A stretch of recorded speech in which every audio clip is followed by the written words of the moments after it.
Bueno, a ver, buenas tardes a todos, buenas tardes a los presentes y buenas tardes a los que se encuentran por Zoom en un día complicado. Nosotros sabemos que es un día complicado, estamos todos ansiosos, queremos saber qué pasa con la fórmula, pero digamos, vamos a iniciar un ciclo de charlas que tiene que ver con un mandato muy claro, digamos, de nuestra conductora, de Cristina Fernández de Kirchner, que debemos informar y que la ciudadanía debe saber exactamente quiénes son los que fijan los precios, quiénes son los que generan problemas que no podemos a veces resolver, quiénes son los que presionan sobre la inflación, que muchas veces todos así de manera muy general, de una manera liviana si se quiere, pensamos que son los productores agropecuarios. Y vamos a empezar a desbrozar el camino de realmente qué es lo que ocurre. Es un ciclo de 5 charlas que, como ustedes vieron, se llaman Todo Precio es Político, porque estamos profundamente convencidos de que los precios, al menos en la República Argentina, no los marca el mercado, sino que los marca la concentración oligopólica. Por eso vamos a ir mostrando lo que tenemos con información. En el día de la fecha se inicia la charla analizando toda la cadena de granaria y oleaginosa y algunos de sus productos. Y para eso hemos convocado para que nos ayuden a hacer todo este análisis de la información a los compañeros que trabajan en el Centro de Estudios Agrarios. Ustedes a Matías lo conocen más, es veterinario, forma parte de la comisión, además de ser uno de los directores del Centro de Estudios Agrarios. A Mary la conocen menos, pero también ella forma parte del Centro de Estudios Agrarios, es veterinaria, tiene maestría en políticas públicas, y lo que es más importante, es militante nuestro.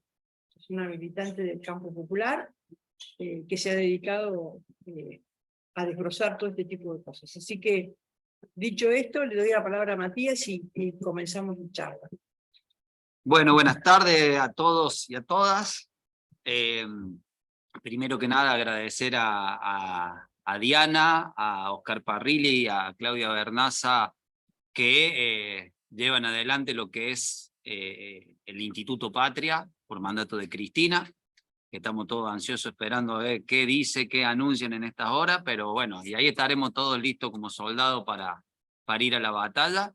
Agradecer al equipo del Centro de Estudios Agrarios y a todos los compañeros que hacen posible que podamos estar dando los debates con datos, con números, y como decía Diana, en esta tarea de informar, de tratar de pasar la información. Sin un equipo colectivo sería imposible que dos seres humanos puedan investigar, estudiar, analizar y transmitir lo que vamos a hacer en este ciclo de 5 charlas. Así que antes que nada agradecer eso y agradecer a los miembros de la Comisión de Desarrollo Productivo del Patria, que cada uno en su tarea también aporta cotidianamente a lo que es esto de la disputa por el sentido en un sector que generalmente nos resulta adverso a los cuca, a los peruca, y que a veces nos resulta contradictorio y caemos en muchas antinomias de disputa que no son las centrales, y que además es uno de los sectores más importantes de la economía y de la política nacional. Vamos a ver ahora que se llenó el oleoducto, vamos a ver si por ahí hace un poco el gasoducto, el Néstor Kirchner. Vamos a ver si hace un poco de equilibrio, energía ahí y entre otras disputas. Así que bueno, vamos a empezar esta charla. Mary. Bueno. Métale. Buenas tardes a todas, a todos y a todes, a los que están presentes y a los que nos están viendo por streaming. ¿No? Bueno, nada, primero que nada, como decía Mati, como decía Diana, un agradecimiento primero al Instituto Patria por abrirnos las puertas y darnos la posibilidad de, como centro de estudio, de poner a disposición las herramientas y el estudio, el debate y la reflexión colectiva que nosotros venimos haciendo desde el centro de estudios. Así que, bueno, nada, mencionar eso, que lo que vamos a ver es un poco la discusión de fondo, digamos, que tenemos que que empezar a discutir los argentinos y las argentinas, y antes de por ahí dar pie a la charla, nada, como militante política principalmente quiero repudiar y solidarizarme con el pueblo jujeño. Hemos tenido una semana bastante complicada en Argentina, a 40 años de democracia. La verdad que los hechos vividos en estos últimos días, a mí personalmente, y creo que a todos los militantes políticos, nos han llevado a momentos muy oscuros de nuestro país. Obviamente, bueno, no viví la dictadura, pero sí la he leído a través de la historia de los compañeros, y la verdad que lo que se vivió esta semana y lo que ha vivido el pueblo jujeño es muy doloroso, y la verdad que es muy repudiable, sobre todo a 40 años de la democracia, como digo, ¿no? Entonces seguir defendiendo eso, creo que creo que es fundamental. Están peleando por sus derechos, por salarios dignos, por conquistas que se merecen, así que por sus territorios, eso es fundamental. Si hay alguien que está defendiendo la soberanía territorial son las comunidades originarias, y bueno, la verdad que saludarlos desde acá, transmitirle nuestra solidaridad me parecía que es fundamental. Y además porque todo tiene que ver con todo, diría Cristina. En la Argentina circular, a mí me gusta más decirle en la Argentina dialéctica, en la Argentina que se mueven contradicciones, y bueno, nosotros ponemos a disposición la discusión de todo precios políticos porque justamente tiene que ver con eso, ¿no? Con quienes ganan y quienes pierden en la discusión del precio de los alimentos. Así que bueno. ¿Voy pasando? Voy pasando. Bueno, se habrán dado cuenta que hay mucho federalismo acá. Entre cordobeses, la América se la robamos de Mendoza. De todos lados, se la robamos de San Rafael a Anabel Fernández, que la trajimos un par de días para dar algunos debates, así que le agradecemos también a Anabel que nos la preste un par de días para el patio. Vamos, empezamos con, miren la facha del PowerPoint del Canva, ¿viste? La CM del CEA, ¿viste? Hace esos retoques. Bueno, un poco ahí quiero leer unas palabras de la compañera Cristina, como mencionaba Diana hace un ratito, en el que fueron en la Plaza de Mayo, ahora el 25 de mayo. Dice: quiero finalmente convocarlos a todos y a todas, para que cada uno en el lugar de estudio, de trabajo, en la calle, en el bondi, en el subte o en la bici, cuente y permita que se conozca este entramado de desinformación en cuanto a los verdaderos responsables de la situación que vive la Argentina en materia de endeudamiento, de falta de dólares, de corridas, que tantas veces han asolado a la República, que esta vez la gente pueda decidir con claridad, pero sobre todo con información. Por eso esto no es tarea de una persona, es tarea militante. Basta de pedirle al otro que haga cosas que nosotros no estamos dispuestos a hacer. Hay que romperse lo que hay que romperse, y lo tienen que hacer todos y todas.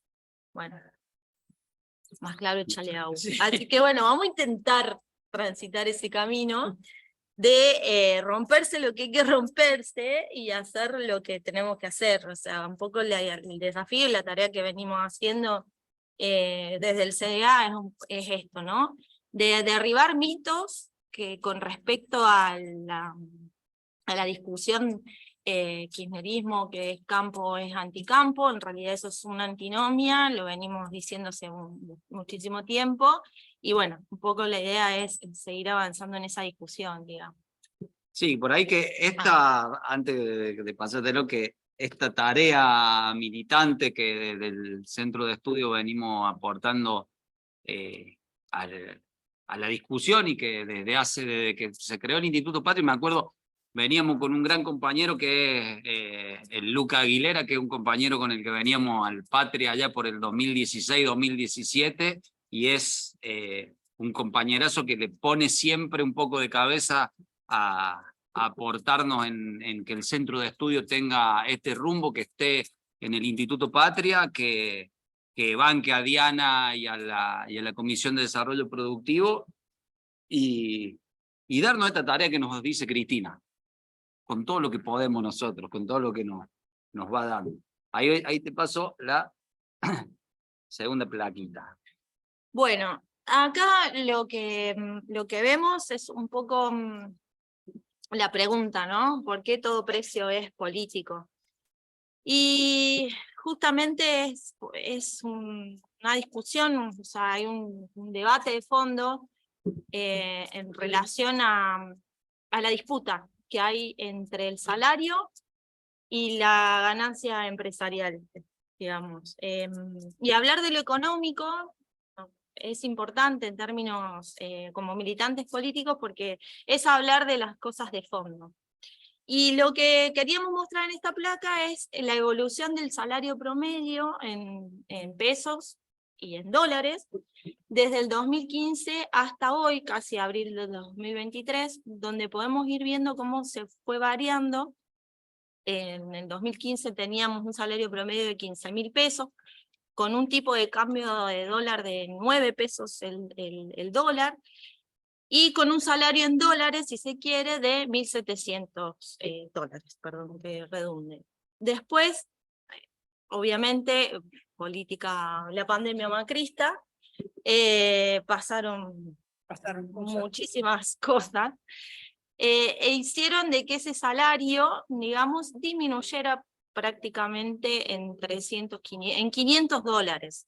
O sea, si pueden ver ahí del 2015 al 2018, pasamos de 1.700 a 1.200 dólares, o sea, hay 500 dólares menos que dejamos de percibir. 2019, 1.000 dólares, o sea, y que hoy terminamos en un salario de 1.000 dólares en el mejor de los casos. Lo que hay que decir también que la Argentina tiene una heterogeneidad salarial bastante interesante, bastante importante.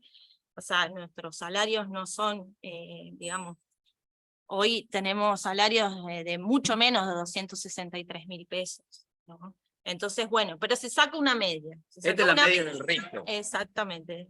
Se saca una media, se lo pasa a un tipo de cambio de 250 pesos el dólar. Sí, el oficial. Promedio, este es promedio. Exactamente. Y nos quedaría un salario en dólares promedio también de 1.000 dólares, en el mejor de los casos, situación de una persona que pueda llegar más o menos relativamente a fin de mes. Ahora, la pregunta que nos hacemos es, ¿qué pasó? ¿Qué pasó en el medio? O sea, ¿por qué nuestro salario perdió? ¿Quién ganó? ¿Y dónde fue a parar eso? Digamos, ¿no? Esa es la pregunta. Sí, todos juntos. Vamos a hacer eso. Entonces, por esto esta placa. Si querés pasar a la otra. Esta es un poco la discusión de la inflación. Cuando el salario sube más lento que lo que sube el precio de los bienes y servicios, se traslada la riqueza en forma de ganancia a los empresarios y se disminuye lo que es el poder adquisitivo de los trabajadores y las trabajadoras. Bueno, esto es un extracto también que hemos sacado, básicamente para mostrar cuánto es lo que vale el alimento en Argentina medido en dólares en comparación a otros países. Por ejemplo, tomamos dos casos, sacamos el de la carne, porque bueno, obviamente como argentinos nos configuramos, somos de cuchillo y tenedor, nos gusta la carne. Decimos que en Argentina se paga 6 dólares promedio el kilo de carne, mientras que somos país productor de carne, mientras que, por ejemplo, en Estados Unidos se pagan 15 dólares, o en China se pagan 14 dólares. Eso lo voy a dejar para la próxima. No les ponemos la... Tenemos el especialista en carne, entonces lo voy a dejar ahí, pero sí quiero hacer una mención respecto al tema del aceite, porque es lo más impactante. En relación al aceite, vemos que, por ejemplo, en Argentina se paga 2,76 dólares, mientras que en Chile, Italia, se paga 4 dólares más o menos, igual que en Brasil 3 dólares, bueno, un promedio de 4 dólares. O sea, siempre dólar oficial. Siempre dólar oficial hablamos. Si uno ve y dice, bueno, en Argentina es re barato, depende para quién. Pero ¿sí? Está más o menos en el mismo precio internacional. Es el mismo precio internacional. El problema es el sueldo. El problema es el salario. Entonces ahí es donde nosotros empezamos a ver El problema no solamente es, sí, obviamente es el salario, pero también es el precio, que es un poco lo que decía el Mati, porque ese precio es una distorsión y termina siendo un robo indirecto también para el pueblo argentino, digamos, ¿no? ¿Y por qué la inflación, y por qué se genera inflación? Y una de las cuestiones que pocas veces se menciona es el tema del control del comercio exterior. Entonces, ahí es donde tenemos el principal problema, o puedo decir lo que es, para mí es el problema de fondo de la Argentina, que es el control del comercio exterior.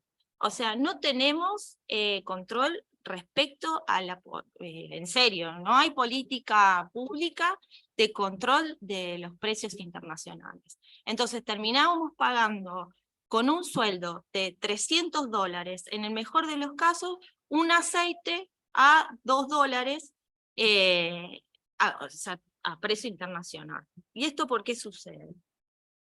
No me quiero olvidar de nada. Paso. Tengo todo anotado. Bueno, acá un poco traemos un par de datitos así para tener en cuenta de cuánto se produce y se comercializa en Argentina en cadena o cerealera y oleaginosa, porque nuestra matriz productiva se basa básicamente en eso, digamos, nuestra generación de divisas tiene que ver con la venta de harinas y subproductos de la soja. Esto es una realidad, todavía no nos hemos podido cambiar la matriz productiva, como decía el Mati hace un ratito, ojalá lo podamos hacer en breve y podamos exportar mayor productos de valor agregado, que no tengan que ver tanto con los commodities agrarios, si se quiere, que podamos dar ese salto, pero bueno. Hoy en la campaña 2021-2022, antes de la sequía, esto hay que decirlo también, porque también estamos atravesando una sequía muy grave. La sequía afectó el 30% del promedio. Uh-huh. También Sí. no es todo parejo la No. afectación, pero más o menos eso, y tengo algunos datos en relación a eso que de proyección, que se cree que el impacto de la sequía va a tener más o menos una caída del 48% de las exportaciones. O sea, vamos a tener 22.000 millones de dólares menos de lo que se venía percibiendo, o sea, un 3% menos en el PBI. Y esto es muy importante porque, como decía la placa anterior, que traíamos a colación la frase de Cristina de que es ¿por qué estamos endeudados? Que bueno, estamos endeudados también porque nos endeudaron, porque volvimos al FMI, pero además todo esto también lo tenemos que estar pensando para pagar deudas que no son nuestras, ¿no? Hay una cosa que quiero agregar a esto. O sea, los datos que está dando Mary tienen que ver con las exportaciones. Uh-huh. Los holdings internacionales que producen harina y aceite, que tienen negocios ya cerrados y que necesitaban, por lo tanto, el poroto de soja para procesar, lo importaron.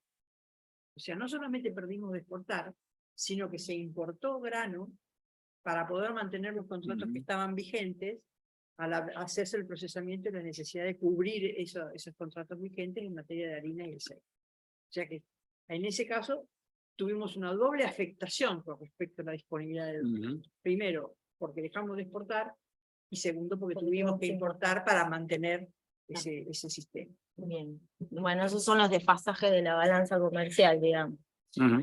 Sí, que eso tiene que ver, agrego, vamos sí, metiendo. Estamos todos entre amigos, entonces vamos metiendo la cuchara. Eso tiene que ver con que en la Argentina esto es tratar de explicar en esta parte qué se produce, dónde se produce y por qué es tan competitiva la Argentina a nivel del comercio exterior de cereales y oleaginosa, o sea, grano y subproducto como se menciona normalmente. Y eso tiene que ver con la instalación de la agroindustria, o sea, todo lo que sea producción de molienda, sobre todo de lo que fue soja.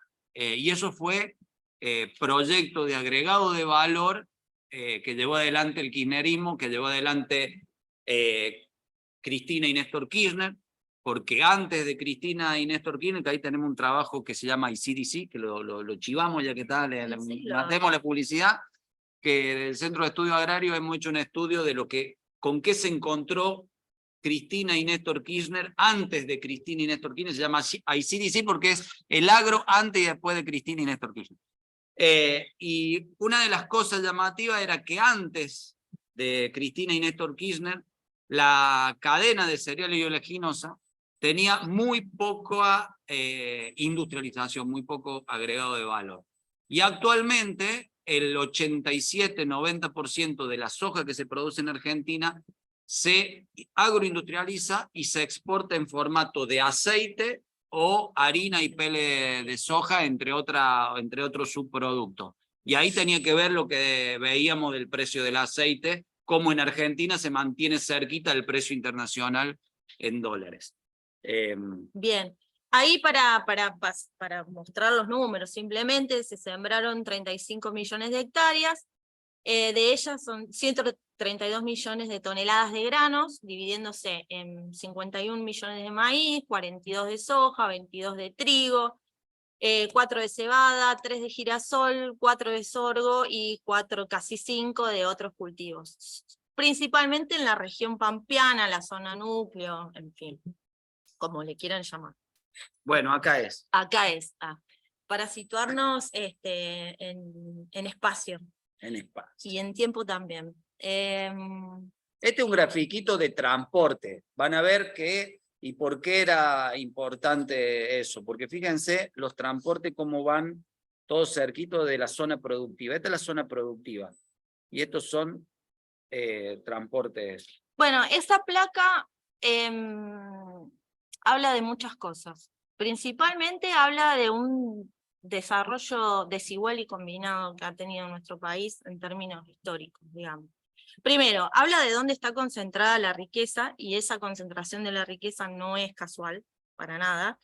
Responde a un proyecto político de más de 200 años, y en esa cuestión quería traer una cita de John William Cook, de un libro que me regaló justamente Lucas, que se llama Apuntes para la militancia. En el capítulo, yo les voy a leer, disculpen que haga esto, pero me parece importante también traer las citas e ir a compañeros que también han hecho investigaciones históricas de cómo se conformó nuestro país. El capítulo 2, y dice: el enriquecimiento de la región pampeana significó como contrapartida el estancamiento del interior.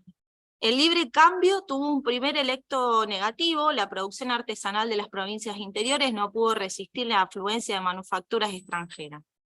El litoral aumentaba constantemente sus exportaciones a medida que se iban incorporando nuevas tierras a la explotación y se mejoraba su rendimiento. Por consiguiente, cada vez tenían más capacidad adquisitiva. En un régimen que contemplase los intereses nacionales, un conjunto de esa mayor demanda de consumo podría haber sido satisfecha en apreciable proporción comparándola en el interior, que de esa manera hubiese compartido los beneficios de la región pampeana y logrado una base para su propio desarrollo. Como efecto principal del libre cambio, el interior se vio privado del acceso a ese mercado litoral que se surtía de los productos foráneos, que afluían libremente. La concentración de riquezas en esa área geográfica y el mecanismo de intercambio que aislaba las áreas restantes nos marcaron con el estigma de la exagerada disparidad de desarrollo que caracteriza las economías subordinadas. Bueno, contundente. No le puedo agregar nada. Por eso lo traje y lo leí. Pero yo querría agregar. Bueno. Digamos, el desarrollo del virreinato del Río de la Plata se da en un momento determinado en el marco de la política comercial del Reino de España, cuando todavía no nos habíamos independizado. Y básicamente el comercio se hacía con España solamente con comerciantes españoles y solamente a través del virreinato del Perú. O sea, el Río de la Plata, Buenos Aires, cuando todavía no era la potencia que es hoy, no podía comerciar. Estaba prohibido comerciar lo que no fuese a través del virreinato. Era por el camino real, venían las cosas que llegaban a Perú, volvían. Eso motivó todo un proceso de contrabando. El Río de la Plata el núcleo Río de la Plata que tenemos nosotros acá, que incluye el AMBA y parte, digamos, lo que está bordeando los ríos, se fundaron sobre el contrabando. De las grandes familias que estaban, algunos de los cuales eran españoles o eran incluso funcionarios españoles. Entonces, algunas cosas que después vemos y que las vamos a estar analizando, tienen un pecado de juventud inicial, donde básicamente está la canción esa que cantaban los trovadores, que se le pidió permiso al virrey para plantar el árbol, y para el árbol de laurel, para cuando llegó el permiso, el árbol de laurel ya era quitado. O sea, Buenos Aires se desarrolló a la sombra, y si bien España trató de corregirlo cuando hizo un cambio en su forma para permitirle a Buenos Aires que comerciara directamente, siempre con comerciantes españoles, ya estaban armadas todas las redes de contrabando con Francia, era Francia, Estados Unidos, no, Estados Unidos en ese momento no, Países Francia, Bajos. Países Bajos y Inglaterra.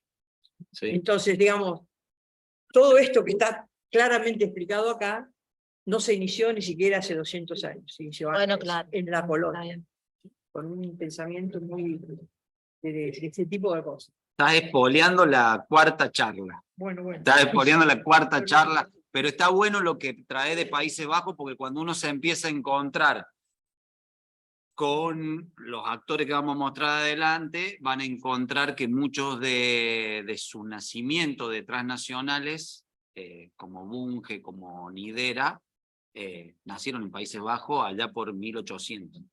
Pero bueno, vamos. Bueno, vamos, pero además esa placa también habla de un grado de, digamos, de biodiversidad y biosfera que también genera rentas extraordinarias, digamos. O sea, hay condiciones geográficas, sumadas a la mano del hombre y biológicas, sí, que hace que también sea rica, digamos, ¿no? Entonces, no estar sobre la vera del Paraná, tener conexión y salida al mar, hace que también sea un lugar de riquezas extraordinarias. Eso también me parece importante decirlo, porque si pasamos la placa que sigue...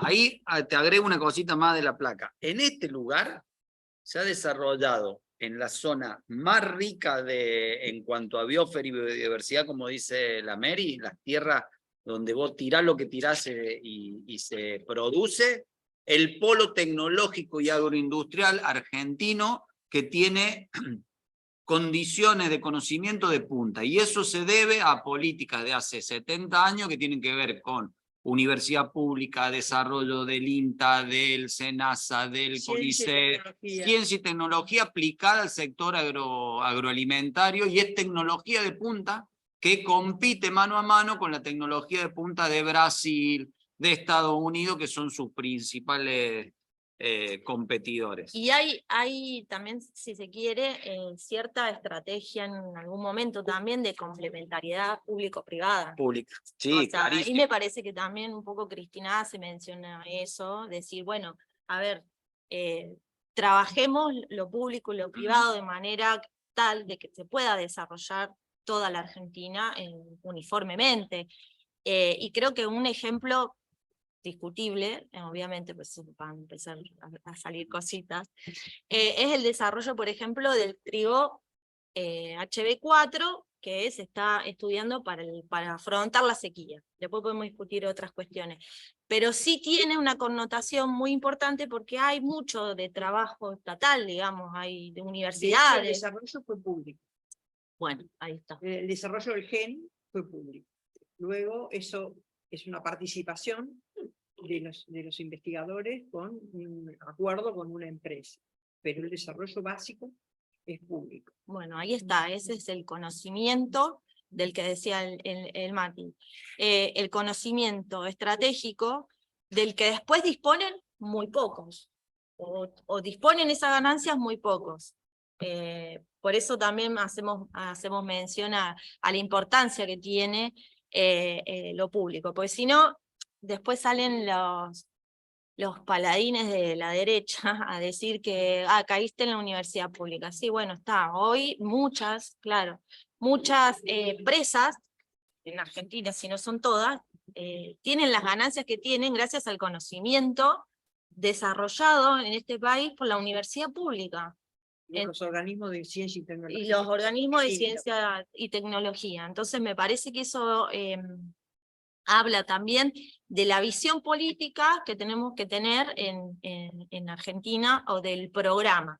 Habla de un programa político, habla de un proyecto político Una política pública. y de una política pública direccionada a favorecer a las mayorías, digamos. Y hoy no se está cumpliendo. Y después, esta placa nos dice también un poco la diferencia que nosotros tenemos en relación, por ejemplo, a Estados Unidos y Brasil, en relación a su desarrollo de los polos tecnológicos, si se quiere, o agroalimentarios. Por ejemplo, en Estados Unidos, para su núcleo, digamos, del agro, se encuentra en Illinois. Illinois. Illinois. Y Soy aquí- malísima hablando. ¡Qué inglés! ¡Qué inglés! Pero básicamente... Pero ¿por qué inglés británico el tuyo? bueno, Y este sí, Estados es Unidos. más fino. Eso. Básicamente significa que tienen que recorrer esa producción 1.400 kilómetros para salir al mar. Y, por ejemplo, en Mato Grosso, Brasil, que es el lugar donde se concentra, digamos, la producción agropecuaria, para salir a Porto do Sul, tiene 1.500 kilómetros. Nosotros solamente tenemos En un radio está todo. radio de 300 kilómetros. Entonces, en términos de circulación de mercancías, no hay tanto costo para un empresario en Argentina que si lo situás en Estados Unidos o en Brasil. Entonces, ¿por qué salen caros los alimentos para los argentinos? ¿Querés agregar algo más? No, está perfecto. Esto que dice la Mary está Igual eso clarísimo. volvemos en la charla de la hidrovía. Sí, Bueno, sí, hablamos, es verdad, hablamos bueno, un poco de eso, pero es un poco contarles por qué es tan importante la producción cerealera y oleaginosa en Argentina y qué es lo que la hace competitiva a nivel global y cómo eso después impacta en la disputa de programas en cuanto a lo que es la política que van a desarrollar los gobiernos en la Argentina. Entonces, a ver, para repasar y que quede claro, 3 componentes. 1, las tierras más productivas de la zona para producir cereal y oleaginosa, primer componente. Segundo componente, conocimiento de punta, polo tecnológico agroalimentario y agroindustria. Y el tercer componente es la salida de la distribución al comercio exterior, que ahí es donde se hace la diferencia. Mientras Estados Unidos y Brasil tienen que trasladar sus productos 1.500 kilómetros, Argentina tiene todo en el mismo lugar y sale rápidamente por la Cuenca del Plata. Vámonos. ¿Cómo vamos con el tiempo? Bien, re bien. Y esta es la otra importancia de... Bueno, lo que decíamos más temprano es por qué es tan importante para los argentinos, justamente por la liquidación de divisas, porque eso nos permite el ingreso de dólares. ¿Para qué? Y bueno, para poder importar, digamos, ¿no? Y para poder mantener la balanza comercial. Ahora, hoy Argentina se encuentra en una encrucijada que tiene que ver con el pago de la deuda, lamentablemente. O sea, ojalá pudiéramos estar discutiendo otras cosas. O sea, comprar dólares para, no sé, ensamblar los caños que... Sí. O hacer caños. Los Los caños caños ya los ensamblamos. tenemos, ensamblados, los tenemos instalados, el 9 de julio abren el grifo.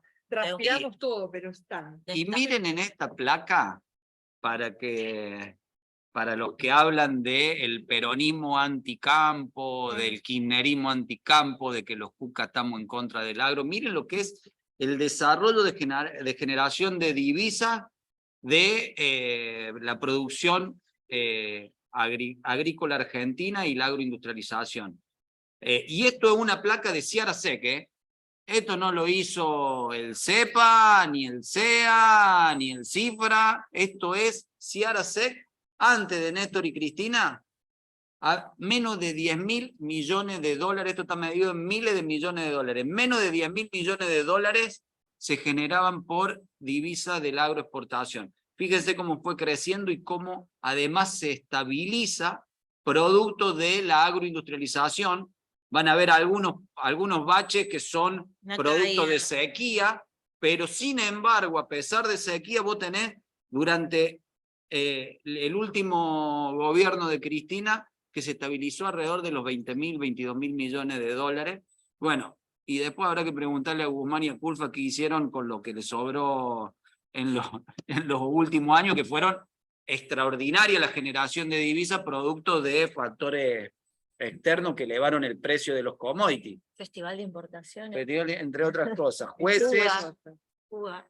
Culfas, Guzmán. Jueces que daban los amparos para que se vendieran las autorizaciones de importación en contra de la emisión de los permisos. O sea, tuvimos muchas cosas. Malos acuerdos con el FMI, etcétera, entre otras cosas. Pero bueno, esa es Bueno, pero la idea de la placa es marcar, digamos, la estabilidad en términos de ingreso de divisas y de comercio exterior del 2008 a esta parte, después del conflicto con el campo, también hay que decirlo. O sea, tuvieron un crecimiento los muchachos, han comercializado y se pone como una de las actividades principales en relación al ingreso de dólares, también a la fuga. Dale, así. Dale, sí.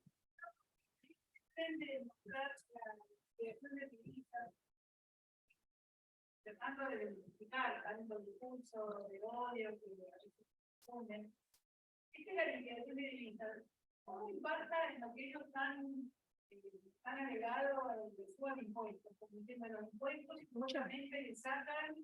No se escucha lo que vos decís. Mejor, porque no la sabemos la pregunta.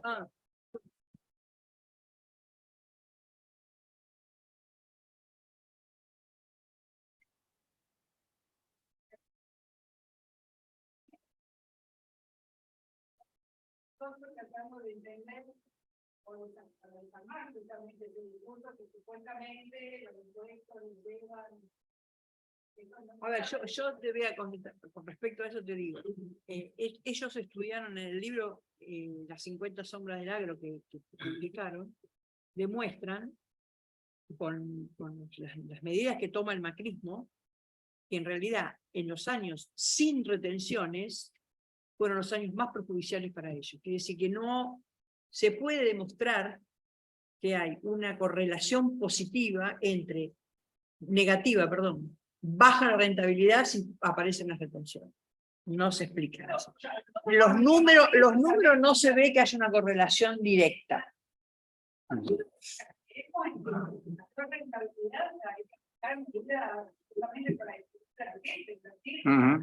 Pero ni siquiera cuando no han tenido retenciones, han tenido buena rentabilidad, porque las medidas que había tomado el macrismo para favorecer el poder financiero y alguna cosa más que ustedes habían detectado, que tenía que ver con toda la parte de logística, etcétera, etcétera, y obviamente la parte de YPF, etcétera, etcétera, el campo fue relegado. Sí. Eso se les pudrió todo, pero digamos, tampoco, como te dicen, si no hay retenciones, esto va a derramar la riqueza, qué sé yo, no está demostrado claramente con lo que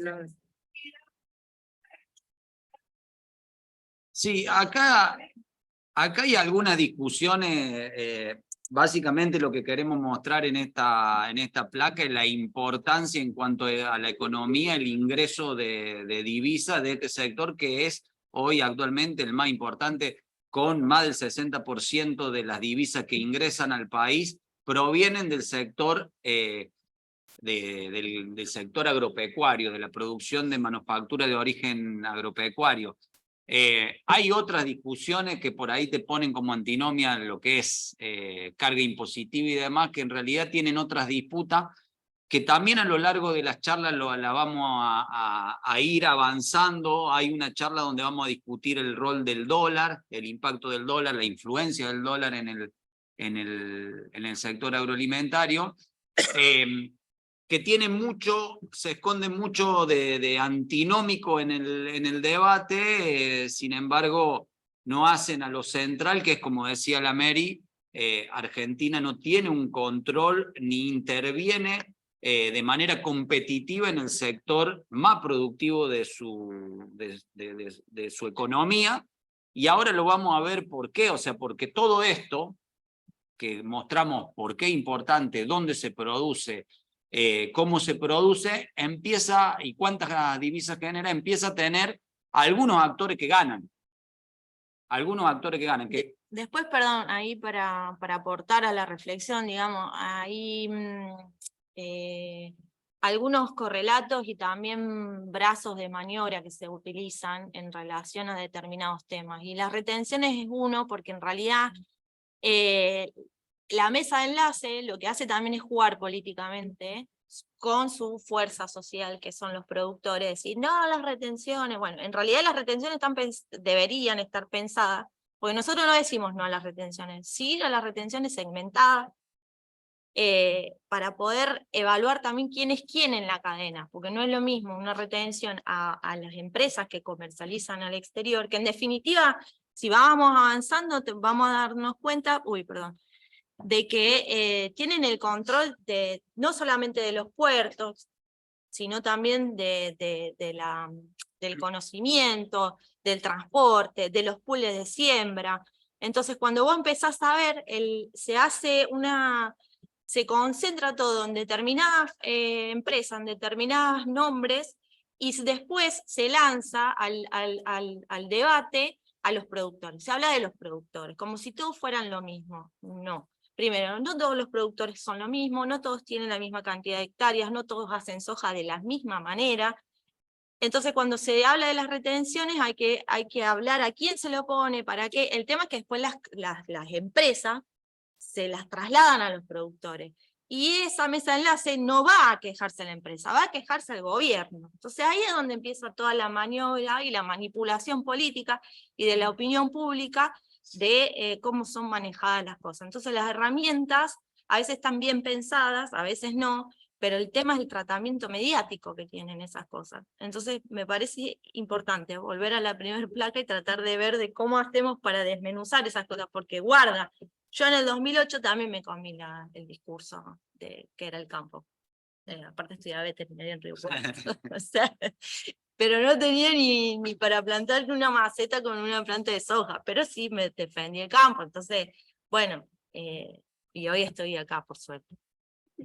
Y acá un poco nada, es mostrar eso, digamos, quiénes son los grupos de siembra, digamos, por ejemplo, tenemos a Decoagro con la cantidad de hectáreas, AGD, Aceitera General de de Urquía, que hace poquito se reunió con Massa porque están avanzando en plantas de biocombustible entre Viterra y Vicentín, me sale Bunge, con 200.000 hectáreas, bueno, la Artirigoyen y compañía, Manuel Santos Uribe Larreas, Son difíciles, sí, son difíciles. Grupo Duau.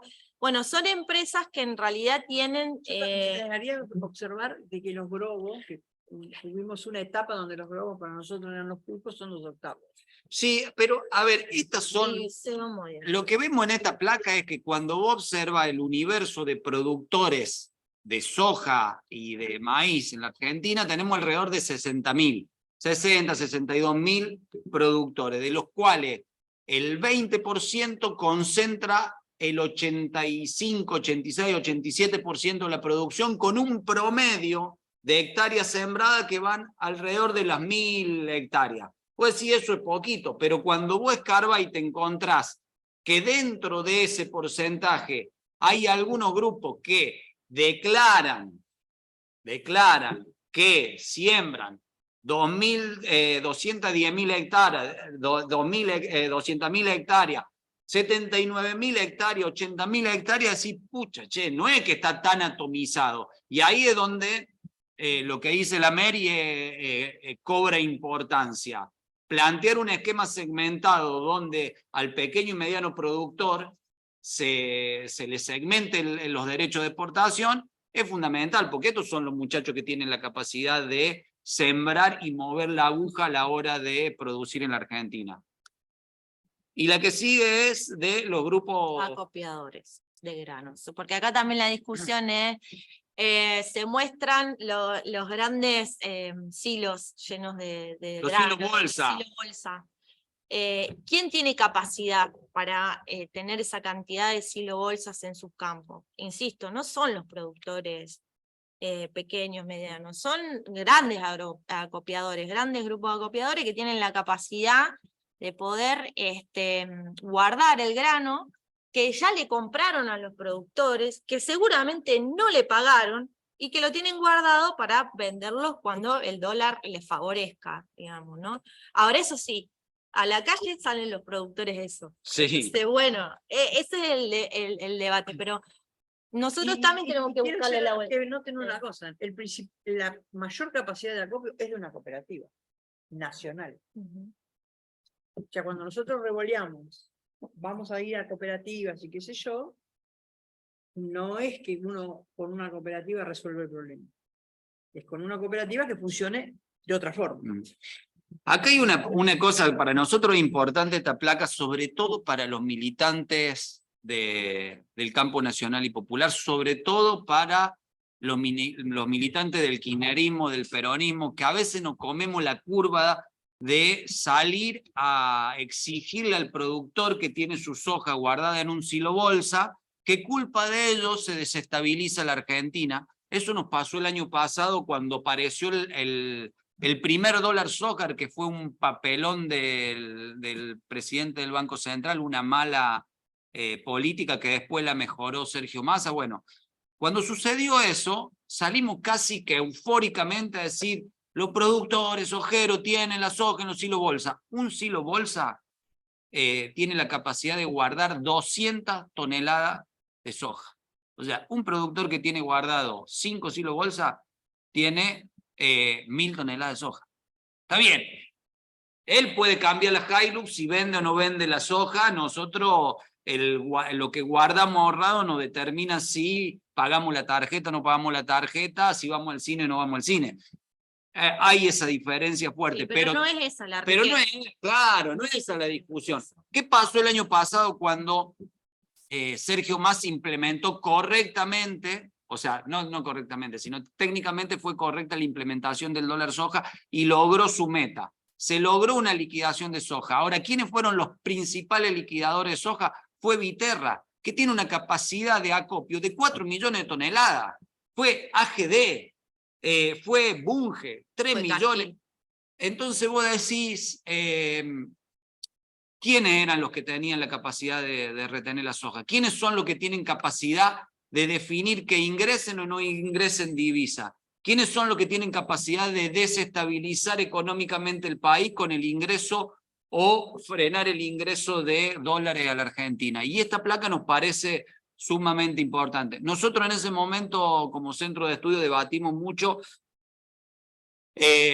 Creíamos que había una opción mejor que la que planteó Massa. Nosotros creíamos que había que cerrar con YPF Agro y con ACA. Pero bueno, Sergio Massa define otra cosa. Resolvimos la urgencia que teníamos de un endeudamiento que fue de Mauricio Macri y compañía con el FMI y pudimos salir de la asfixia en el país con la medida del dólar soja. Pero que quede claro que a veces nosotros nos enfrentamos al productor y no es el productor el enemigo. El enemigo son estos grandes grupos empresariales que tienen esa capacidad de acopio. Una cosa más agrego a eso. Las retenciones están pensadas para que las pague el exportador, no para que las pague el productor. Así se generaron. Lo que pasa es que las grandes empresas exportadoras lo trasladan al productor. No la pagan ellos, la pagan, son un pasamano, ¿no? Entonces ahí hay bastante cosas para trabajar. Bueno, y acá vienen los... Bueno, y acá lo que vemos es un ranking, digamos, en relación a la cantidad de toneladas que se van exportando, ya sea en granos, en subproductos, en aceite siempre de soja, y cómo se van modificando y se van moviendo las empresas en relación a los años, ¿no? Vemos que en el año 2022 la que pasó al podio, digamos, es Viterra, hoy comprada por Bunge, con 12 millones de toneladas, o una participación dentro del comercio exterior argentino del 15%. Mientras que para el 2021... Estamos hablando de poroto. No, estamos hablando de todo. Esto De es todo. exportación total de millones de toneladas de granos y subproductos. Granos y subproductos. Y fíjense que es una placa de la Bolsa de Comercio Rosario. Sí, ambas. Ambas son placas de la bolsa. Pero bueno, los podios siempre están entre Cargill, que es de Estados Unidos, digamos, COFCO, que es China, Viterra, que es canadiense, Bunge, que bueno, es una multinacional que se instaló ahora en Estados Unidos. Una cosa que quiero agregar, que cuando hicieron ustedes la diferencia entre grano y subproductos de la exportación, en esas placas, que no me acuerdo en qué charla las vi por lo menos, lo que se mostraba, hablando de los chinos, es que los chinos tienen baja participación en la exportación de subproductos, alta participación en la exportación de porotos, porque definieron en su plan estratégico de desarrollo que no iban a comprar subproductos, sino que iban a comprar los porotos para hacer el subproducto en China, ¿no? Y eso, cuando uno analiza separadamente, se ve esa diferencia. Al principio participaban más en la exportación de sus productos, ahora no. Y es una política que ellos han implementado. Sí. Y en este momento, cuando importan aceites y harina, pagan bajos costos por altas calidades. O sea, costos no, pagan bajos precios por altas calidades. Porque en realidad la política de ellos es, no, mandame el poroto porque yo lo transformo. O sea, esa concepción de la mano de obra es china. Tal cual. Que está bien pensado desde la óptica de un proyecto y un programa político si sos chino. Ahora, si yo soy argentina, para mí no está bien. Claro. O sea, prefiero seguir exportando harina, su producto con cierto grado de valor agregado, que volver a la reprimarización. Por eso no está mal, pero pensemos qué queremos, claro, qué queremos nosotros. Los chinos, qué puca me parece. Ellos claramente lo que hicieron es un plan estratégico de desarrollo nacional chino. Chino, listo. No te tiene que entender, no es bueno para vos, es para ellos. Tal cual. ¿No? Eso es así. Bueno, sigamos. Bueno, eso era en cuanto a la parte de la producción primaria. Bueno, y esto es lo que venimos diciendo desde que comenzamos la charla, digamos. ¿Por qué todo precio es político? Bueno, porque es una forma de disputa para llevar adelante un programa. Es decir, es una disputa entre programas y proyectos políticos. Uno que empobrece y somete a los argentinos, y uno que distribuye e incluye, digamos. O sea, el proyecto nacional, popular, democrático y feminista es inclusivo, es de distribución de la riqueza, y es ahí donde tenemos que ir, digamos, ¿no? Hoy, también un poco preparando la charla, leía los últimos indicadores que sí, también siguen siendo impactantes en relación al tema de la pobreza en Argentina. Tenemos el 61% de los pibes pobres. Entonces, bueno, todos esos indicadores nos tienen que ir sirviendo también para decir, bueno, ¿dónde está la riqueza? Si tenemos toda esta pobreza, ¿dónde está la riqueza? Y de empezar a discutir ahí, y empezar a discutir la distribución, digamos, ¿no? Que es central. Bueno, y una de las cuestiones que nosotros mencionamos, que venimos haciendo un seguimiento de precios en relación a los productos que conforman la mesa de los argentinos, y uno de los más impactantes tiene que ver con el precio de la harina. En abril del 2022 estaba a 86 pesos el kilo, hoy está a 295 pesos el kilo de harina. Tenemos una inflación de 242%. Es decir, 100% más de lo que indica el INDEC del 100% de la inflación, digamos. 140% más. 140%. Claro, estábamos en una inflación general de 104, 105%, medida del INDEC, y la de la harina es 240. Claro, hay productos que han superado la media inflacionaria, se entiende, digamos, ¿no? Y el caso de la harina es uno. Acá es donde nos empezamos a indignar más. El caso del fideo. Bueno, el fideo. No te vas a poder comer un guiso de fideo moñito, el del Brian de 1 de mayo.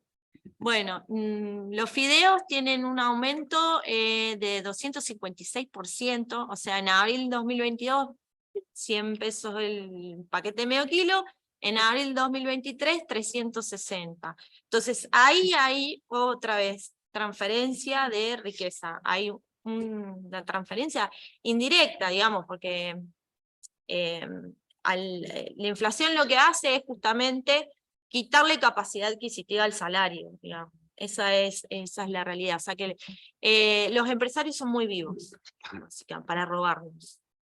Lo voy a decir así porque me parece que es un robo eso. Y acá hay una discusión, a ver, cuando veíamos recién qué se produce en Argentina, en la cosecha 21-22 se cosecharon 22, casi 23 millones de toneladas de trigo.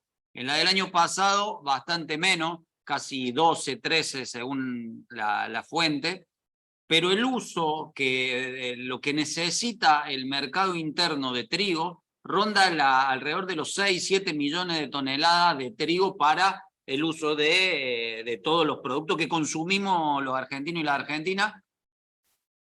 8 millones de toneladas cuando tenemos un poquito más de plata y comemos una facturita de más.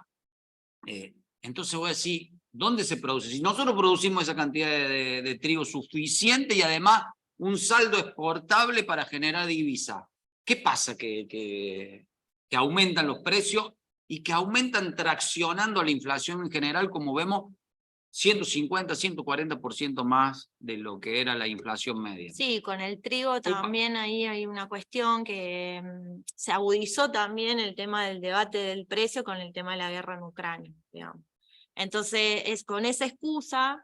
Claro, hay una tracción Hay una tracción del mercado, entonces te dicen, bueno, me conviene más ponerlo a precio dólar y venderlo afuera, y eso condiciona el precio interno, digamos, ¿no? Entonces, bueno, otra vez.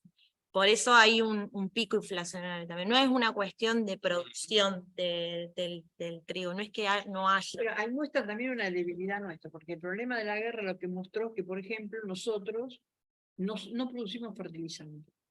No. Y el precio del fertilizante hizo un pico muy grande por el tema de la guerra. Entonces ahí estamos débiles en ese tipo de cosas. O sea, tenemos conocimiento, tenemos ciencia y tecnología, deberíamos estar traccionando y trabajando para resolver. No tenemos básicamente urea, hay cosas que hay que importar, pero tampoco tenemos, si tuviéramos, por ejemplo, fabricaciones militares, se está produciendo, no sé, consumimos no me acuerdo qué cantidad de toneladas, pero producen 1000 toneladas de urea. O sea, si nosotros tenemos a alguien que puede aumentar su capacidad para producir más urea, podríamos estar bajando el impacto del precio de importación de urea, que es fundamental sobre todo para la pampa húmeda, porque la pampa húmeda lo que está demostrando es que está perdiendo fertilidad, por el sobrelaboreo, no laboreo en cuanto a mover la tierra, sino por toda la producción. Y cuando se genera un quiebre con el tema del precio y la importación de los fertilizantes, el productor baja costos. ¿Cómo baja costos? No fertiliza lo suficiente. Entonces el INTA tiene algún trabajo que está demostrando que se está perdiendo fertilidad. Entonces ahí es una política global, tiene que ser una cosa de abordaje integral, ¿no? O sea... Sí, y no es que Argentina no tenga la capacidad para poder hacerlo, porque YPF, por ejemplo, es una empresa, nosotros decíamos la dupla ganadora, claro. YPF Agro, junto con Vicentín hubiese sido un golazo para el desarrollo argentino, porque YPF lo que te da es la territorialidad, y Vicentín te da la posibilidad de comercializar, digamos, de poder tener el anclaje en el comercio exterior y un testeo por parte estatal, digamos, del comercio exterior. Entonces también te metes en el tema. Sí, ahí hay una particularidad que está bueno que traen al debate, que es lo que determinan los programas en disputa. Porque esto de que haya empresas que produzcan en Argentina fertilizante o que produzcan trigo, que lo comercialicen, que lo agroindustrialicen, tiene que ver con la disputa y la tensión entre un programa que piensa en el crecimiento y el desarrollo de una Argentina federal, inclusiva, distribuyendo riqueza como una nación grande, o que piensa un programa exportador, colonialista, subordinado a los intereses externos. Los principales productores de fertilizantes en Argentina tiene que ver con YPF Agro, con una empresa canadiense que tracciona el plan para que el precio esté atado al precio internacional y que no pierdan plata, o es Bunge con SPC Ramallo, que es una empresa productora de fertilizantes que tiene Bunge en Argentina. O sea, no es que lo tiene en otro lado, pero Y esas cosas, o lo que vamos a ver ahora, porque en definitiva ahí empieza la disputa de todo precio político. ¿Por qué todo precio político? Porque incide en un programa. Cuando vemos el aumento de esto de los fideos, nos encontramos que hay 3 empresarios que controlan el 87% de la molienda de harina para pan. Varones ellos. Adicional. Adicional. Bueno, nada, la familia Nabil, que con el control del 35% de la industria harinera. El señor Ignacio Noel con el 30% del control con la marca Morixe, y Pérez Compán con el 22%. Estos 3 concentrarán el 87% de la molienda de harina para pan, concentrado en 3 empresas. Recomendamos que compre todo lo que se pueda a Marolio. Ah, sí.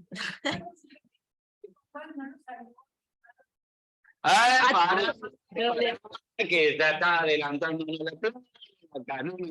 la presentación. No sé quién estará marcando con el dedito Pérez Compán, viste que sale. Bueno. Sigamos. 4 empresas concentran el 92% de la fabricación de fideos. Molinos del Río de la Plata, de Pérez Compán, otra vez con el 35%. Fabián Weilman con el 27%, de la Molinera Sur. Molino Cañuelas, de la familia Navili, con el 18%, y Molino Tres Arroyos, del 12%, de Juan Martín Galilea. Sigamos. Aceite. Lo del aceite es... lo del aceite tiene lo suyo. En abril del 2022, el precio del aceite estaba a casi 500 pesos los 900 mililitros, para no decir un litro. En abril de 2023 se fue a 1.200, o sea, el aumento fue de 144%, casi 145%. Esos datos de consumidores libres. Claro. Para el INDEC, el precio en abril del 2022 era de 350 pesos, se fue a 900 al año. En el medio hubo un proceso que se llevó adelante del Ministerio de Agricultura, que fue la generación de un fideicomiso privado entre los que usaban aceite y los exportadores de aceite, para que la venta del aceite a nivel nacional no fuera el precio internacional, sino que porque la ganancia del que exportaba era mucho más alta que la ganancia del que hacía aceite y vendía en el mercado interno. Entonces generó un fideicomiso donde el que exportaba ponía un porcentaje en ese fideicomiso, y entonces el que no exportaba tenía participación para no subir tanto los precios, digamos, ¿no? Claramente hay que revisarlo. No sé si está vigente. Sí, ese y el fideicomiso de trigo demuestra una cuestión importante, esto que menciona Diana. La política pública, si vos no le agregás la cuota de coraje y de audacia para pelearte con quien te tenés que pelear, y no termina resultando, porque terminan siendo 3 o 4 vivos, como dice Cristina, que tienen la capacidad de traccionar, aún incumpliendo los acuerdos que tienen con el gobierno nacional. Porque si vos me dijeras que aumentó un 104%, y bueno, decís, bueno, no queremos perder porque la inflación viene al 104%, pero claramente lo que estamos mostrando, a partir de los datos que muestra el INDEC o Consumidores Libres, que es una ONG, nos encontramos que el aumento supera la inflación, supera el proceso inflacionario. Claramente están disputando una puja distributiva con los trabajadores y la trabajadora para quedarse con riqueza. Esa es la discusión. Sí, no hay una visión de proyecto local, digamos. O sea, no les interesa abastecer el consumo interno. O sea, está claro, digamos. Les conviene poner o sea, quieren exportar y van a hacer todo lo posible para hacer eso y ganar en dólares. Para el caso en esta placa, digamos, lo que muestra es la concentración también de la industria del aceite, porque eso también hace de que no se pueda debatir el precio, ¿no?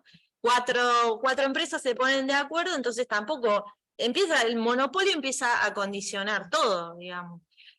Familia Urquía de AGD con el 28% del control, familia Navili, de nuevo, de Cañuelas, con el 26%, Pérez Compán otra vez con Molino Río de la Plata el 22%, y bueno, la última firma de Hermanos Tanoni con el insignificante 9%. Los relatos, los dejamos Tanoni, no pasa nada. Sí, plata Tanoni, pero los otros 3 muchachos, que, o sea, ganen plata, pero déjenos vivir el resto. Pero además que ganaron durante la pandemia. Bueno, pará, no me expolié, me van expoliando la... No dije Vamos con el azúcar. Bueno, acá en el caso del azúcar también, o sea, productos de consumo masivo, digamos, muy básicos, no estamos hablando de caviar, estamos hablando de azúcar.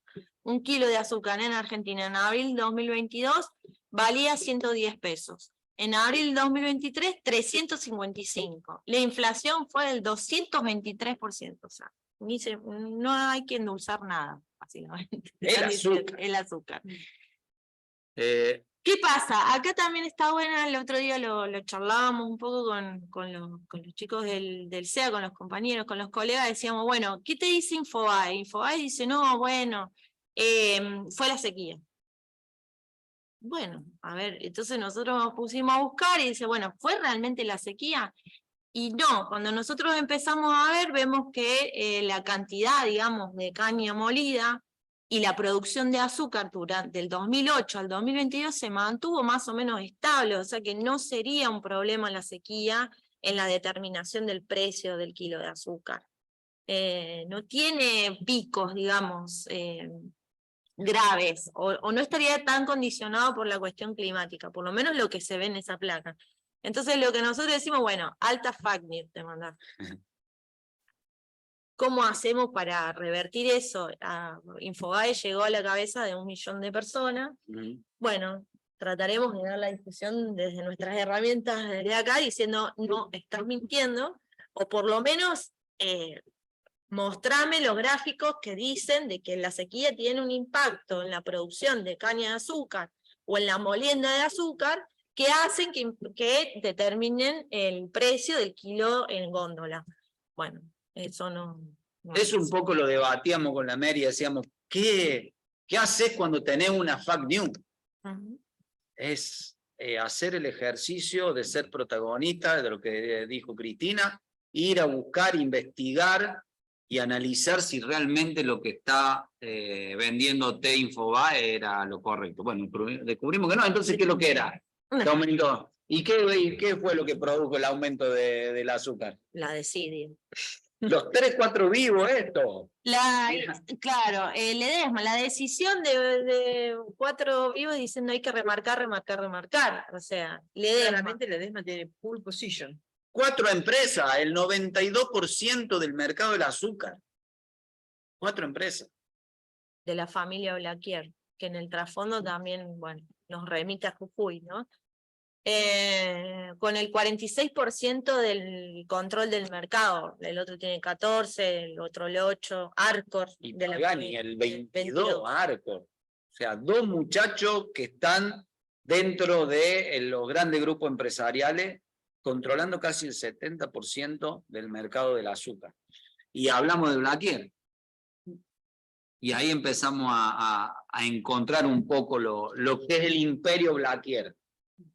Tal cual. Ahí lo que observábamos también es que a través de la marca Ledesma tenemos el principal productor y exportación de naranjas del país, concentran el 60% de la producción de alcohol, el 40% del mercado del papel. Eso me impactó, que Ledesma, bueno, controle el mercado del papel, o sea, es increíble, no es un dato que lo descubrí ahora.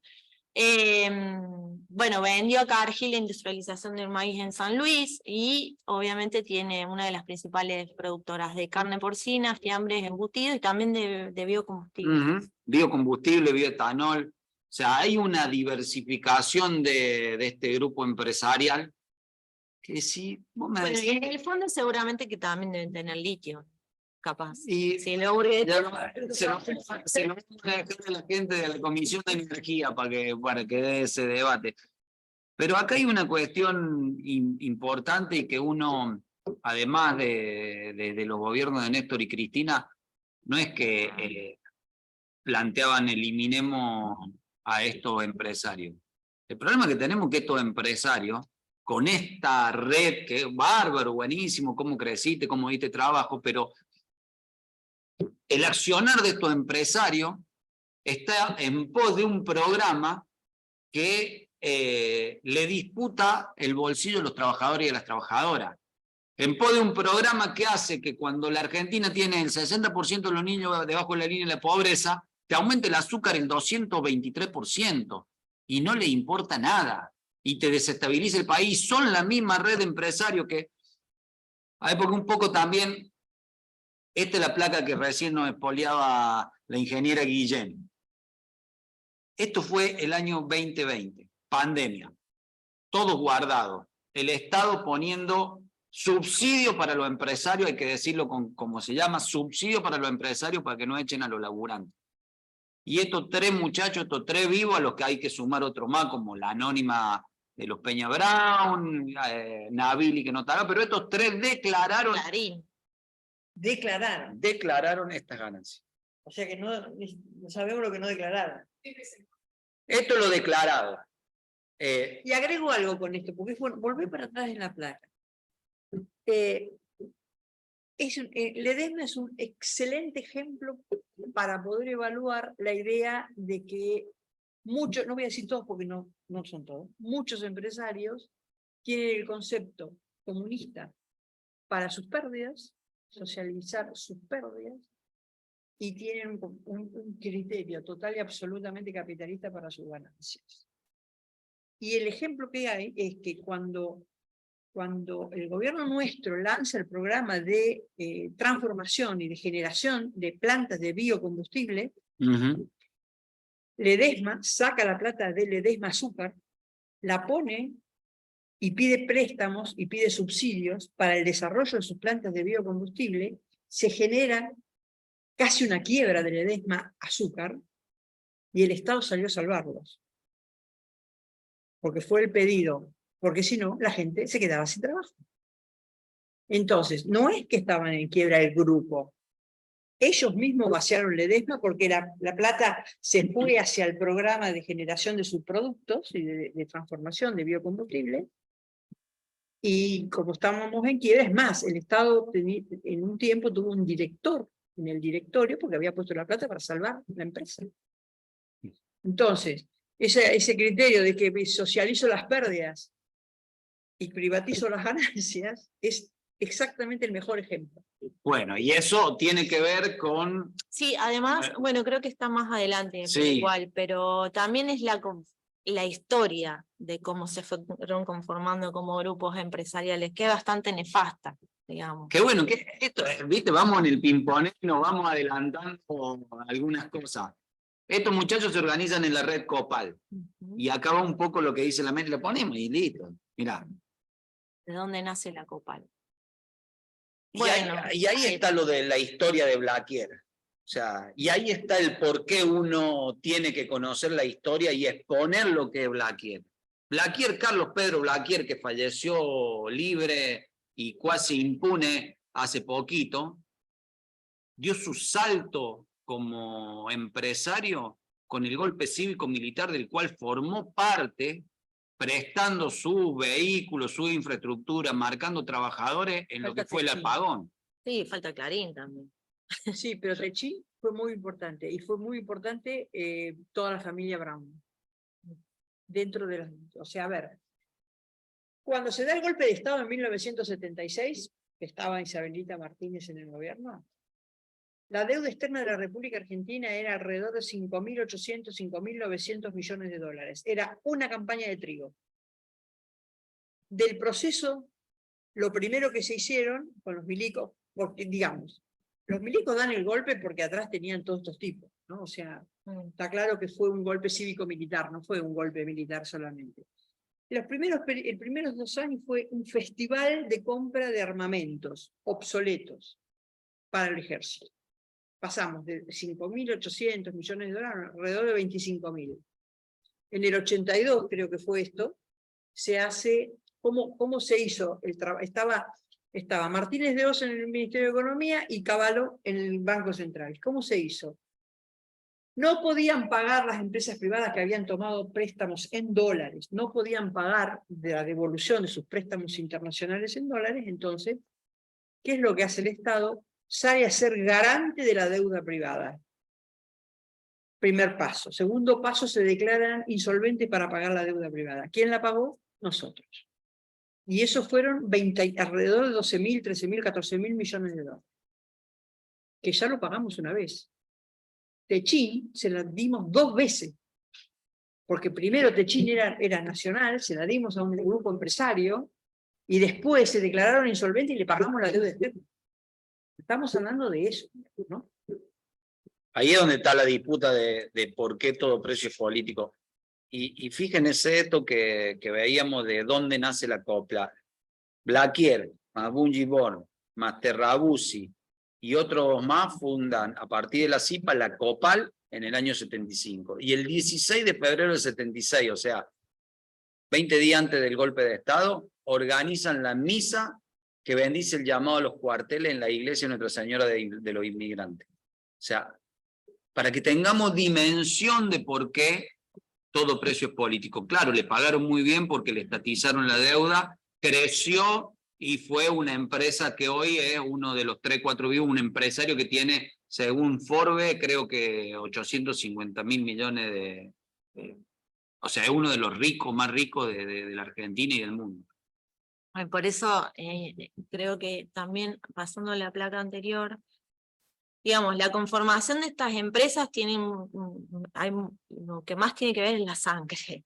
O sea, no son empresarios de buena leche, digamos. Primero porque lo hicieron a costa de la muerte de muchos compatriotas. Segundo porque se quedan con tierras de la forma más vil que puede existir. Hoy lo estamos viendo en Jujuy, pero también lo estamos viviendo en Mendoza, cómo expulsan a campesinos, puesteros, no les importa nada.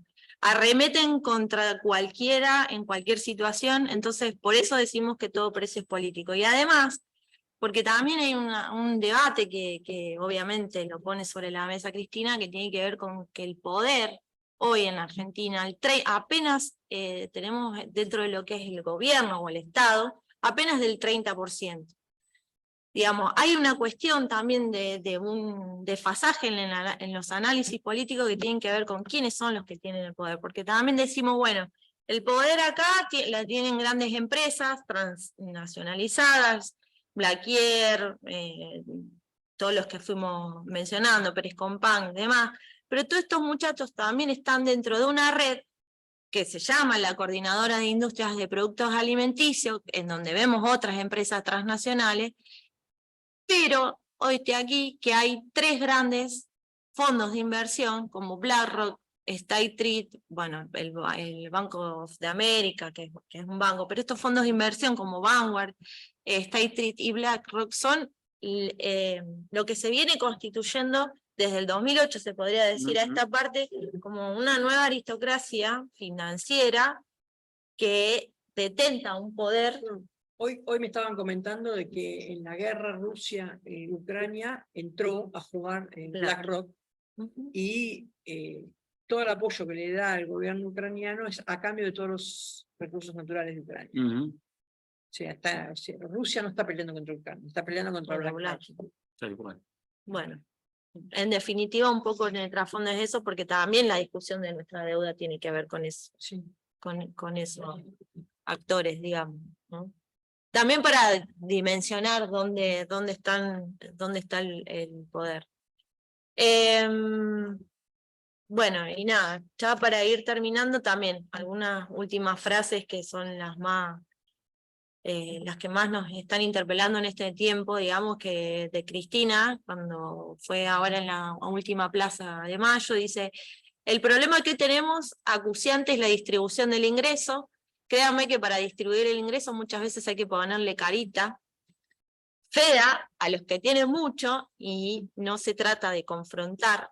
En realidad, bueno, sí se trata de confrontar, pero bueno.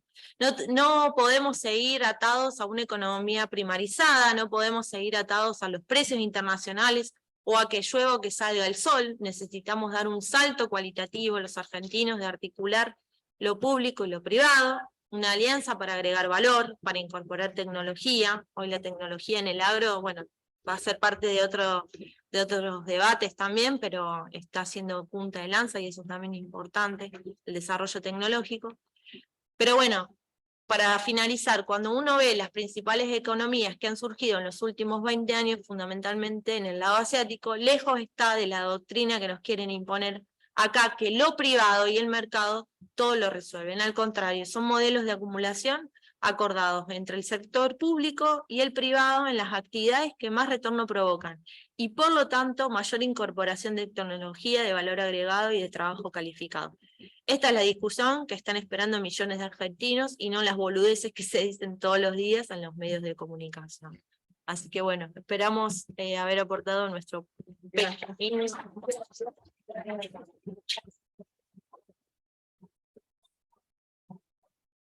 No sé si hay preguntas, vos venías viendo, Diego, si hay preguntas o algo. Ahí que le dejamos las redes ahí, porque la community manager se dice, che, muestra las redes. Y nos va marcando, ¿viste? Y dice, bueno, en la charla esta tuvimos 10 seguidores más. No sé si hay alguna pregunta por Zoom y si hay alguna pregunta de los compañeros que están presentes. Lo que hablaste de los fertilizantes, porque tengo entendido que los gustos son mayores fabricantes de fertilizantes.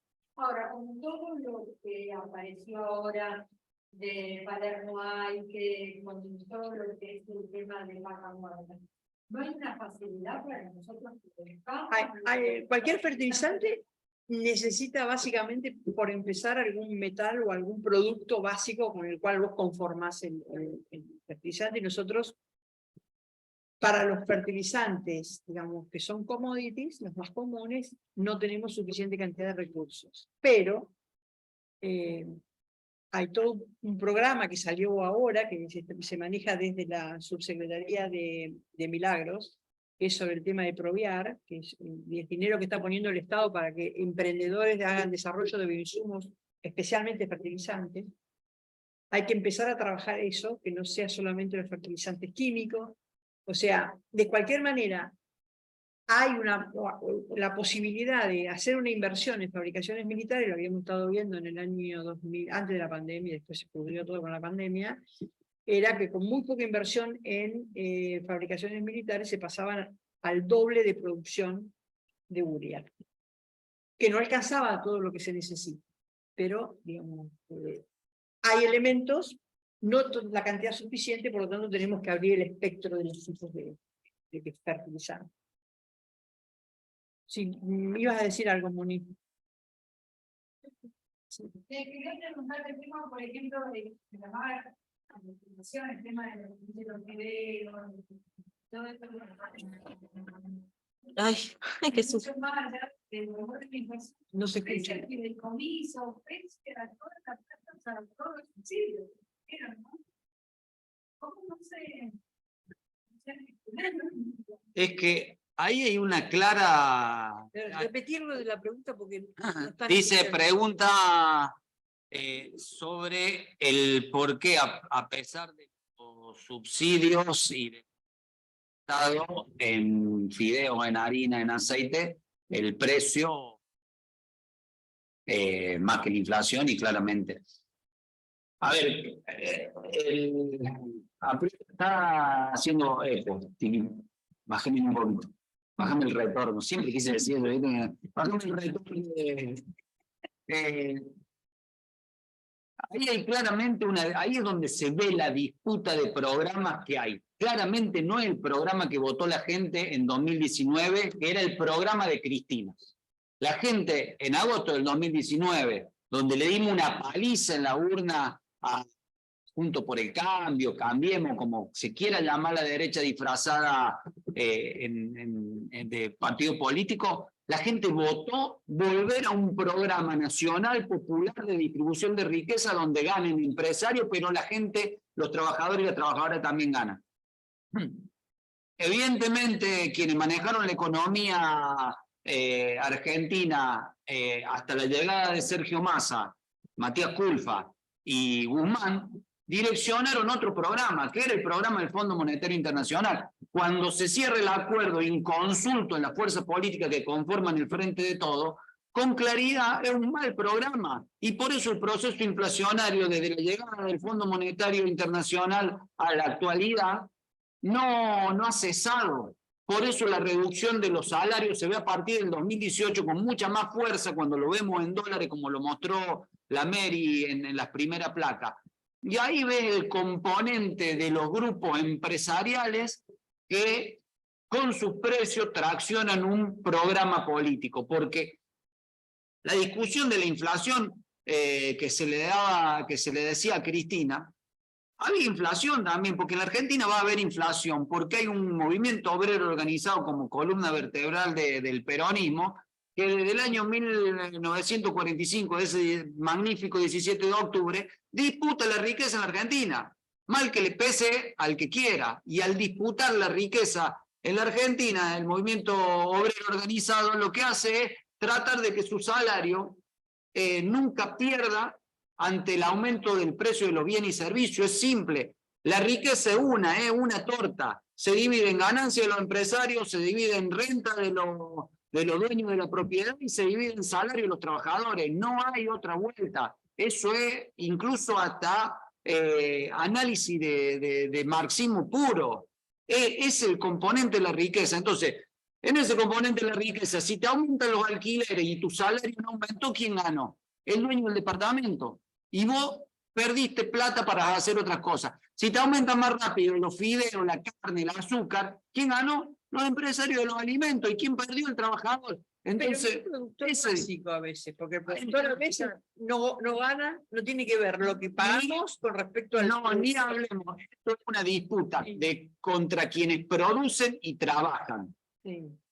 ¿Está? Para que quede claro, no es una disputa entre quienes producen y trabajan, que en definitiva son los que generan la riqueza de un grupo que vive de quienes producen y trabajan. Es muy simple. Pasa que después vienen los economistas en TN y te hacen unos barullos, así.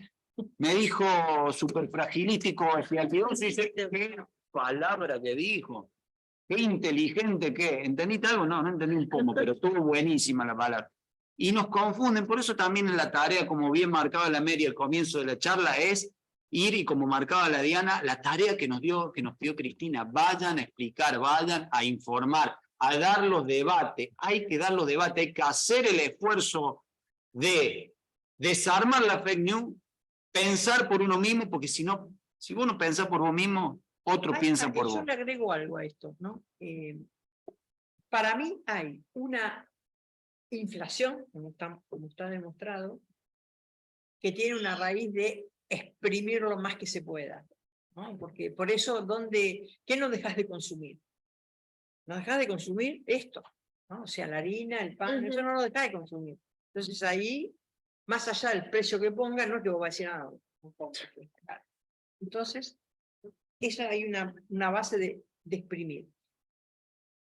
Pero también hay una base para mí, eso no tengo ninguna evidencia científica ni nada de lo que les voy a decir, es una percepción que tengo, es que si sale, o sea, vamos a tener el gasoducto funcionando, vamos a empezar con vaca muerta, vamos a ver si le podemos meter la mano al litio, porque estamos con el problema, ya vimos lo que pasó en Jujuy. Pero vamos consiguiendo elementos que van a ser de exportación, que van a tener la posibilidad de entrada de dólares extra que hoy no tenemos. Entonces, si nosotros ganamos este año, que yo creo que vamos a ganar, los 4 años van a ser difíciles, pero no van a ser comunes. Porque va a haber una entrada de dólares, o porque dejamos de importar, como puede ser el gas, o porque comenzamos además a exportar. Entonces, la corrida cambiaria, los cracks que nos vienen haciendo, está pensado para que no lleguemos ni siquiera al 10 de diciembre. Yo creo que hay todo un entramado de tratar, de cualquier manera, embarrar la cancha, que todo el mundo esté enojado y que no nos vote. Entonces, va a ser un drama, porque además van a tener para robar más plata, porque es lo que pasa siempre. El peronismo paga las deudas, hace los desarrollos, deja las cosas mejor, vienen los neoliberales y se quedan con todo, y empezamos de nuevo a remar para ver de qué manera recuperamos el Producto Bruto Interno, cómo repartimos la torta, etcétera, etcétera. O sea, yo creo que hay un doble componente. Creo que también hay un componente, digamos, de un golpe de estado financiero, o si querés, una cosa por el estilo. Eso es lo que yo percibo, lo que yo creo, no quiere decir que no tengo ningún elemento para decir no, no. Es una percepción. La comunicación tiene que estar, porque si se comunica, Pero comunicar más allá de la militancia. Moni, cuando nos rasgamos las vestiduras, porque perdimos en 2015, dijimos comunicamos mal. No arreglamos nada. Ni cuando éramos gobierno, ni ahora. Que somos gobierno, pero no tenemos la lapicera. Pero, aguantemos un poco más que el año que viene tenemos. Pero Mónica, para eso me hicieron pelota la ley de medios. Pásenle por la red, la retuiteen, pongan me gusta y pásenle a la familia. Cuando se arme el quilombo en la familia, le manda un videíto, le manda una cosa así. Teníamos, hay preguntas en el chat. Sí. Vamos a las preguntas del chat. Bien. La primera, Leandro Celeste, de Río Negro, pregunta: ¿qué incidencia hubiera tenido en el mercado si el Estado se hubiera hecho cargo de Vicentín? Y dice la implementación de Los números que se tiraron en ese momento hablaba de que con Vicentín, si se le sumaba lo que planteaba Mati con respecto a YPF Agro, podíamos estar hablando de un 20% del mercado de comercialización, con lo cual no es que sos mayoritario, 20% más o menos, porque era todo hipotético en definitiva, no es que vos no tenías la prioridad o el pulso en el manejo de la comercialización, pero tenías la manera de incidir. O sea, eso era lo que más o menos se evaluaba en ese momento. Sí, de todas maneras creo que también, más allá de la cuestión de los números en términos económicos, es una cuestión política también. O sea, de poder controlar de alguna manera el comercio exterior y convertirte en un actor, también te posiciona y hace que vos tengas más márgenes de negociación también con los organismos multilaterales del crédito, digamos, hasta mismo con el FMI, digamos, decir, bueno, yo puedo manejar esto, déjame crecer, como decimos en algún momento, y te voy a ir pagando, no sé, habría que ver, pero me parece que en términos políticos no hubiese sido lo mismo. Acá según la Bolsa de Comercio de Rosario, en el año 2019, Vicentín exportó 9,8 millones de toneladas de grano y subproductos. Gran parte de Vicentín lo está acaparando Viterra, que Viterra es Glencore, que Glencore es una empresa transnacional básicamente minera, que en Argentina tiene algunos testaferros y algunos actores que juegan con él, pero como Manzano, y que incursionó en el mercado cerealero y oleaginoso a través de lo que fue la planta de Renova, que es la planta productora de aceite de soja más grande del mundo. Que tuvo un buen subsidio del Estado para que fuera eso. Entonces, cuando vos decís qué potencial tenía Vicentín siendo una empresa público-privada o una combinación con YPF Agro, a priori, con esos datos duros, eso serían una cosa totalmente palpable. Y después, lo que dice la Mary, el potencial de competir en el principal cadena productiva de la Argentina, competir con gigantes como Cargill, como Cofco, como Bunge. Esa es la discusión. Sí, que además Alberto mostró la igualdad. Dejó la plata. Aprovecharon el impuesto, aprovecharon el culpable, claro. Sí, sí. Bueno, segunda pregunta. Y última. Claro que más de 40. Dice Marita, más claro que echarle agua, mi pregunta es ¿cómo podés controlar esos sobreprecios concretamente? Porque las retenciones no se fueron muy efectivo. Además, los precios justos y precios cuidados, los pasaron por cualquier lado, se pasaron por cualquier lado, como es posible defender la economía del ciudadano de a pie frente al poderío del Estado. Bueno, eso es una política pública de comercialización. Y voy a aclarar algo antes de que yo no estoy de acuerdo en que se genere una empresa nacional de producción agropecuaria, ENAC, algo así se decía. No estoy de acuerdo en eso porque, ¿qué es lo que yo creo? Y con eso, si quieren, después nos matamos en alguna otra charla, porque la mitad piensa que sí, la mitad piensa que no, o por lo menos yo pienso que no. A mí mi preocupación es, lo mismo que la Junta Nacional de Granos, mi preocupación es cuando generamos en el espacio público grandes monstruos, elefantes, que terminan siendo manejados por un grupo de gerentes o de CEO, lo que sea, por más que sea público, no dejan de tener una idea de ese tipo, y no cumplen la función para la cual fueron generados. En el momento en que se desarma la Junta Nacional de Granos, el lugar en el cual estamos nosotros, o sea, el edificio donde está el SENASA en este momento, era de la Junta Nacional de Granos. En un determinado momento, cuando nosotros vamos a trabajar ahí, y Amaya pasó a ser el presidente del SENASA en 2003, llamó a la Gendarmería para que hagan una revisión de si había micrófonos, cosas por el estilo.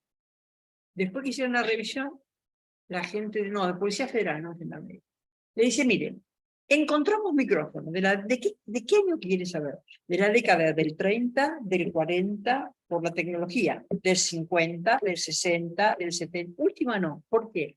Porque estaban en los lugares donde se definía el precio sostén. Entonces, las empresas sabían un día o 2 días antes de la fijación del precio sostén para los productores, cuál iba a ser el precio sostén. Entonces, mi cabeza me dice, lo mejor es, cuando vos concentrás en una sola cosa, es más fácil de que sea manejado. Si vos generás una empresa nacional de logística que coordine todas las redes que hay en el territorio, es más difícil que sea captada, digamos, ¿no? Entonces, ¿qué quiere decir con eso? De cualquier manera, de alguna manera hay que comenzar a discutir la cadena de comercialización, porque los que se quedan son los del medio, esos son los que ganan. Los productores chicos no, y los consumidores pagamos cualquier cosa. Entonces, hay que sentarse de qué manera. Es una política pública para mí, y por eso digo, aclaro, no creo que sea la Junta Nacional de Granos, no creo que sea una empresa nacional de alimentos, por la facilidad de cooptación. En cambio, una empresa nacional de logística, de coordinación, con todas las redes que hoy están, es mucho más difícil de ser cooptada. Pero bueno, es una política pública, no hay otra manera. Yo, un aporte ahí a la pregunta. No sé, ¿no? Obviamente es bastante complicada la respuesta, pero creo que una herramienta es la participación y la organización de la comunidad, digamos, en donde estemos, básicamente. De alguna forma me parece que hay que potenciar eso y constituirnos también como fuerza social que direccione la política pública, porque si no queda que lo hagan los otros. Me parece que incentivar a la participación y a ocupar los espacios donde podamos, y después también empezar a generar polos de producción primaria, polos de comercialización, digamos, bueno, que esa la vamos a charlar en la última, en la última charla del SEA. Nosotros que discutíamos una comisión de desarrollo local con una logística de 0 kilómetros, ¿no? Kilómetro base 0, de desarrollo con pueblos pequeños que igual de cualquier manera eso estamos resolviendo lo extrapampeano de pequeños productores, medianos a lo mejor, pero no estamos resolviendo el problema fundamental de la concentración, que es una cosa que tiene un peso muy importante. Pero bueno. Sí. Ahí para aportarle, creo que hay que tratar de hacer, primero, elegir con quién te va a pelear. No hay chance que no te pelee con todo. O sea, Alberto, si en 3 años y medio no te diste cuenta que con alguien te tenés que pelear, ¿qué hiciste estos 3 años y medio? Corta la bocha. Con alguien te tenés que pelear porque hay intereses en disputa. Entonces, en algún bando tenés que estar. Alguno tenés que decidir jugar para algún lado o para otro. Entonces creo que cualquier acción, Cristina lo hizo, lo que pudo hacer lo hizo, y cada acción que hizo Cristina, como cuando estatizó YPF, fue a fondo. Y se estatizó YPF cuando nos estábamos por quedar sin gas. En Argentina nos estamos por quedar sin gas, porque dice, no, porque quédense los millones de dólares, nos estamos por quedar sin gas en invierno. Y Cristina tomó la decisión política de estatizar YPF. Cuando tomó la decisión política de llevar al Congreso la 125, después de 15 años, dice, casi me hacen poner el país de sombrero. Fue a fondo. Fue a fondo. Después va como... Creo que en primer punto las definiciones se tienen que tomar así. Después creo que hay una cuestión integral de las acciones, sobre todo en un país tan rico como la Argentina y tan heterogéneo en cuanto a producción, en cuanto a la constitución social, esto que dice la Mary de la comunidad organizada. No es lo mismo la comunidad organizada en la Villa 1114 que la comunidad organizada en Ugarteche, Luján de Cuyo, que en Chilecito, La Rioja. En cada lugar tiene alguna particularidad y ahí es donde hay que animarse a tener acciones con audacia y animarse a pelearse con los intereses que van a estar de fondo. Y en el contexto que dice Diana, nosotros del Centro de Estudio lo discutimos mucho, lo debatimos mucho y creemos que una salida de fondo es la constitución público-privada a través de YPF, la constitución de YPF Agro, con la recuperación de lo que queda de Vicentín después de habernos robado a los argentinos junto con González Fraga y con Mauricio Macri. Eso creo que puede ser creemos que es una salida de fondo para disputar, para competir en el mercado agroexportador argentino y que además tiene una red, una amplia red integral en todo el país de muchos productos agroalimentarios que le darían otra forma. Y no es que vos vas a tener, va a ser una empresa que va a disputarle el 10, el 15% del comercio exterior de grano, va a ser una empresa que va a disputarle parte de los vinos que producían vino, parte de los yogures, parte de la carne que tenían en Corral en Nicanor. Le da toda una dinámica diferente en cuanto a lo que es decir, bueno, vamos al problema de fondo. Y después, bueno, vamos a charlar un poco más en la última charla. Le agrego algo a lo que dice Mary, que me parece que es el punto, ¿no? Para los que leyeron Jauretche, un artículo de Jauretche muy bueno que dicen, animémonos y vayan, ¿no? O sea, el problema es de todos. O sea, no lo va a resolver. Uno no se tiene que sentar a pedirle al Estado que lo resuelva. Nosotros también tenemos que aportar a la solución, ¿no? Esa frase de Jauretche tenía esas cosas, esas frases que son geniales, y esta es una. Y el planteo era cuando muchos militantes de la época, él iba a hacer las charlas, sobre todo a las universidades, y los estudiantes de la universidad decían, sí, porque el gobierno esto, porque el gobierno lo otro, ¿no? Y él decía, bueno, muchachos, ¿no? Y Cristina lo dijo, agarren el bastón de mariscal y vayan. Bueno, la frase esa de Jauretche que decían, animémonos y vayan, es eso, es decir, me siento a discutir, cuestiono esta política, cuestiono esta otra, ahora voy, cruzo al almacén y pago cualquier cosa, porque no tengo ganas de caminar una cuadra. Entonces, tiene que ser, es todo. O sea, cuando subieron el precio de los tomates en Francia, la gente no compró tomate. Y se acabó. Y se acabó. Bueno, también tenemos que lograr ese tipo de compromiso. Y después de paso mensaje. A ver, cuando yo era chico no se comía nada más que lo que era de estación. Ni hablar un tomate en invierno. Cuando hoy nosotros planteamos, queremos comer un tomate en invierno, estamos hablando que vamos a comer algo importado. O sea, yo paso el mensaje porque usted. Creo que hay que pensar esas cosas. Tenemos 5 interacciones más. ¿Quieres hacer todas juntas? Dale, le meto a y contestamos en. Bueno, escribe Néstor Iglesias, un fuerte para que entre por el micrófono. Néstor Iglesias dice: tenemos un estimado de las divisas que no ingresan por su facturación de exportación y por falta de liquidez del Banco Central mediante tercerizaciones con convencionistas de otros países. Después dice Víctor García: Vicente te permitía también tener puerto. La de Vicentín te permitía también tener puerto en la principal ruta de exportación de recursos. Marita agradece. Manuel Pedreira, Manuel lo dice: compartiendo la mirada y opinión de Diana, lo que hay que pensar es una matriz productiva de otro género, con otra estructura de participación con actores que hoy están atrapados en la red de este modelo concentrado. Después tenemos a Argentina Senado, Lupich, dice: gracias, excelente. Me hago propias estas herramientas para militar. Y por último, Verónica Frigidi dice: canales cortos de comercialización. En el norte de San Luis estamos intentando hacer como productores hortícolas, pero se hace muy difícil porque desde el Estado municipal y provincial no tenemos. Yo tengo una pregunta, porque justo habló de el canal Magdalena. ¿Sería una solución también para el ingreso nuestro, para la salida de los barcos directamente de los puertos? El canal Magdalena, o sea, a ver. Venía la charla 4.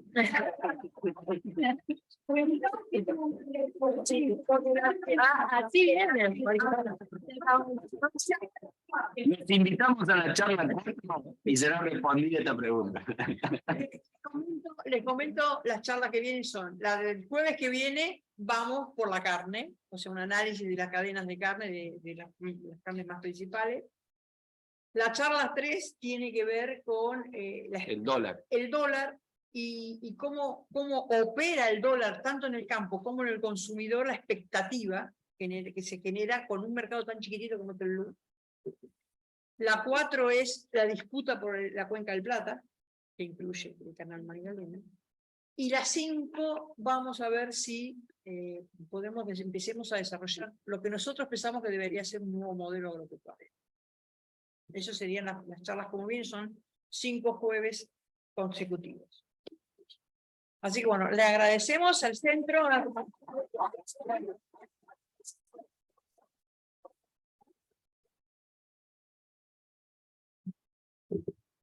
Saludos a los que están conectados. Saludos, nos vemos el próximo jueves. Sí.